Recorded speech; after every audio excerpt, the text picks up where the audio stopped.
Hello. അപ്പോൾ അതേ നമുക്ക് നല്ല അടിപൊളി ബീഫ് ഇവിടെ കിട്ടിയിട്ടുണ്ട്. നമുക്കിത് വെച്ചൊരു കറി ഉണ്ടാക്കിയല്ലോ. നല്ല കൊച്ചി സ്പെഷ്യൽ ബീഫ് കറിയാണ്. അപ്പോൾ അത് എങ്ങനെ ഉണ്ടാക്കണമെന്ന് നോക്കിയോ. നന്നായിട്ട് തന്നെ ഞാൻ ബീഫ് ഇവിടെ കഴുകിയെടുത്തിട്ടുണ്ട്. അതിലേക്ക് കുറച്ച് ചെറുതായിട്ട് നമ്മൾ സവാള അരിഞ്ഞിട്ട് കൊടുത്തിട്ടുണ്ട്. പിന്നെ ഇഞ്ചി വെളുത്തുള്ളി ചതച്ചത് അതൊന്നും ഇട്ട് കൊടുത്തിട്ടുണ്ട്. പിന്നെ കുറച്ച് ഗരം മസാല,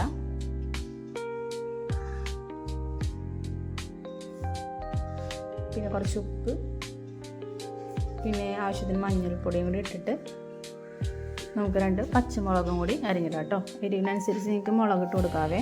ഇവിടെ 3 എടുത്തിട്ടുണ്ട്. അപ്പോൾ അത് മുളകും കൂടി ഇട്ട് നമുക്ക് വെള്ളം ഒഴിച്ച് നന്നായിട്ടൊന്ന് വേവിച്ചെടുക്കാം. സംഭവം ഇവിടെ നന്നായിട്ട് വെന്തിട്ടുണ്ട്.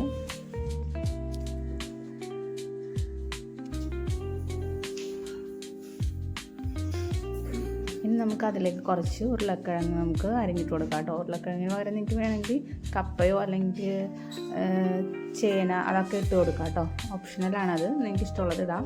അപ്പോൾ നമുക്ക് ഇപ്പോൾ ഉരുളക്കിഴങ്ങ് ഞാൻ ഇതേപോലെ കട്ട് ചെയ്ത് ഇട്ട് കൊടുത്തിട്ടുണ്ട്. ഇനി ഇതും കൂടി ഇട്ടിട്ട് നമുക്കതൊന്ന് ജസ്റ്റ് ഒന്ന് ഒരു വിസിലൊക്കെ മതിയാവും. എന്നിട്ടൊന്ന് വേവിച്ചെടുക്കാം. അത്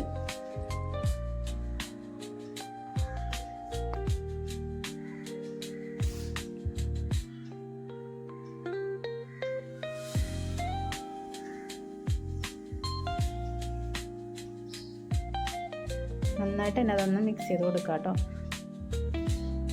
എന്നാലേ ഉരുളക്കിഴങ്ങിലേക്ക് കഴിഞ്ഞാൽ മസാല കിട്ടിക്കോളൂ. അപ്പോൾ നമ്മൾ ഉരുളക്കിഴങ്ങ് ഇട്ടിട്ട് നന്നായിട്ട് തന്നെ വെന്ത് കിട്ടിയിട്ടുണ്ട്. ഇനി നമുക്ക് ഇതിലേക്ക് മസാല നമുക്ക് ചേർക്കണം. അതിന് വേണ്ടിയിട്ട് നമുക്കൊരു ചട്ടിയിലേക്ക് കുറച്ച് എണ്ണ ഒഴിച്ച് കൊടുത്ത്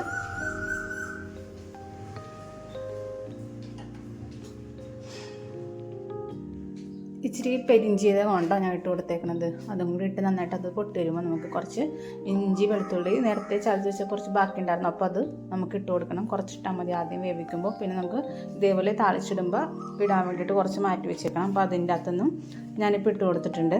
ഇഞ്ചി വെളുത്തുള്ളി അത് ചതച്ചത് ഇട്ട് കൊടുത്തു. അതൊന്ന് നന്നായിട്ടൊന്ന് മൂത്തെന്ന് തോന്നുമ്പോൾ നമുക്ക് സവാള അരിഞ്ഞിട്ട് കൊടുക്കാം കേട്ടോ.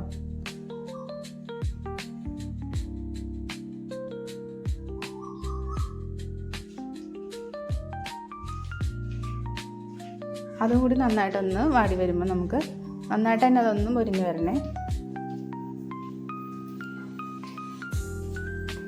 ആയിട്ടുണ്ട്. ഇനി നമുക്കിതിലേക്ക് ചേർക്കുന്ന പൊടികളാണ് മുളക് പൊടി, മഞ്ഞൾപ്പൊടി, ഗരം മസാല, പിന്നെ കുറച്ച് കുരുമുളക് പൊടി, പിന്നെ മല്ലിപ്പൊടി.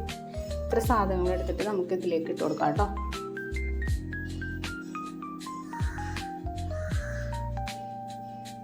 അതുകൂടി ഇട്ട് നന്നായിട്ട് അതൊന്ന് മൂപ്പിച്ചെടുക്കാം. നമുക്ക് അതിൻ്റെ പച്ചച്ചുവയൊക്കെ മാറണ വരെ നമുക്കതൊന്ന് വഴറ്റിയെടുക്കാം.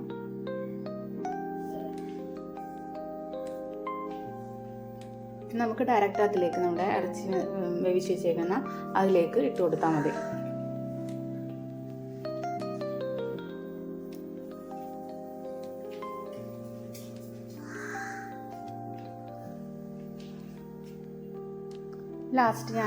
ലാസ്റ്റാണ് കറിവേപ്പില ചേർത്ത് കൊടുത്തത്.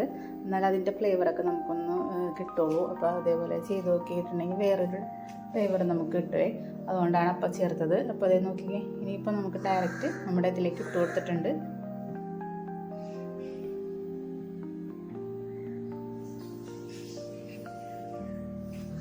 നന്നായിട്ട് തന്നെ അത് എല്ലാ സ്ഥലത്തേക്കും ചെല്ലുന്ന രീതിയിൽ അത് നമുക്കൊന്ന് മിക്സ് ചെയ്ത് കൊടുക്കാം.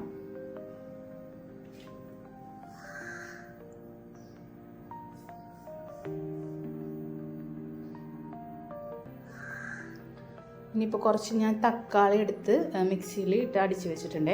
അത് നമുക്കൊന്ന് ഇപ്പോൾ ചേർത്ത് കൊടുക്കാം കേട്ടോ.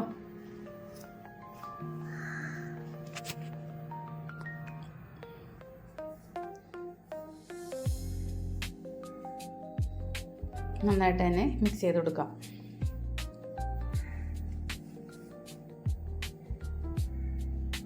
ഈ തക്കാളി ലാസ്റ്റ് ചേർത്ത് കൊടുക്കുമ്പോൾ വേറൊരു ഫ്ലേവർ തന്നെയാണ്. നിങ്ങളൊന്ന് ട്രൈ ചെയ്ത് നോക്കിക്കോളൂ.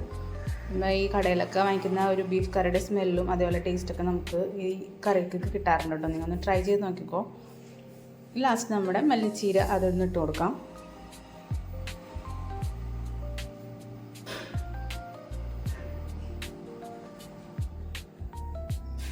അപ്പോൾ അത്രേ ഉള്ളൂ നമ്മുടെ ബീഫ് കറി എന്ന് പറഞ്ഞാൽ. അപ്പോൾ എല്ലാവരും ഒന്ന് ട്രൈ ചെയ്ത് നോക്കിക്കോളൂ. അതേപോലെ സബ്സ്ക്രൈബ് ചെയ്യുക. നമ്മുടെ ചാനലൊക്കെ ഒന്ന് സപ്പോർട്ട് ചെയ്യുക കേട്ടോ.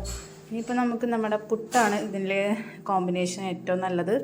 അപ്പോൾ അതെ നല്ല ചൂട് പുട്ടിനൊപ്പം നന്നായിട്ട് ഈ കറിയൊക്കെ ഇട്ട് നല്ല അടിപൊളിയായിട്ടൊന്ന് കഴിച്ച് നോക്കിയാൽ അടിപൊളിയാണ്. അപ്പോൾ എല്ലാവരും ഒന്ന് വീട്ടിൽ ട്രൈ ചെയ്ത് നോക്കിക്കോളൂ. അപ്പോൾ ഓക്കെ, ബൈ.